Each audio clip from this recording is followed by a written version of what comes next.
Salam everyone! Welcome to the first episode of Engineering Drawing Basics, your go-to series for mastering technical drawing in mechanical engineering.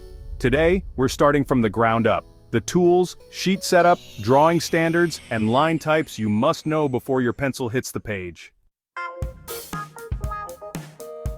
Let's begin with the essential tools every engineering drawing student needs: T-square, used for drawing perfect horizontal lines. Set squares, usually 45-degree and 30-60-degree triangles for vertical and angled lines. Compass and divider, used for arcs, circles, and transferring measurements. Drawing scale, or ruler, for precise measurements, often in millimeters. Protractor to measure angles. Calipers, for transferring real-world measurements to your sheet. Always use a sharp HB or H pencil for technical lines and a 2H or 4H for construction lines. Before you draw anything, your drawing sheet must be set up properly. Margins: leave a standard 10mm margin on all sides. Title block. This goes at the bottom right and includes your name, title of the drawing, date, scale, sheet number, and institution or project name. Borderline. Always draw a neat frame around the edge of the drawing area. Oh, and here's a pro tip. If you're using A3 or A4 size paper, make sure your margins are consistent with ISO guidelines.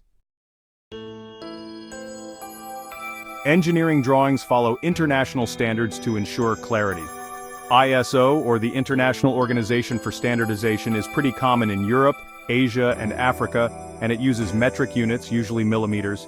Then there's ANSI, the American National Standards Institute, which is used in the United States and typically works in inches. It's always a good idea to check with your university or company to know which standard you should be following. Oh, and here's a fun fact: ISO uses A-series paper sizes like A4, A3, and A2, while ANSI goes with letter, legal, tabloid, and so on. Last for today, the language of lines. Each line in engineering drawing has a meaning. Visible lines are thick, dark lines that show the object's edges. Hidden lines are dashed and represent edges you can't see directly.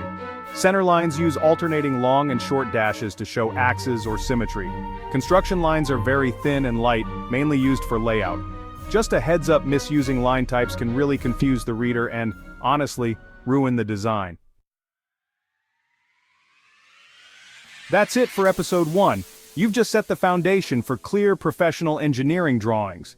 In the next video, we'll dive into orthographic projections, the heart of mechanical design. Don't forget to subscribe, like, and comment your favorite drawing tool below. Let's build your skills, one sheet at a time. See you in part 2.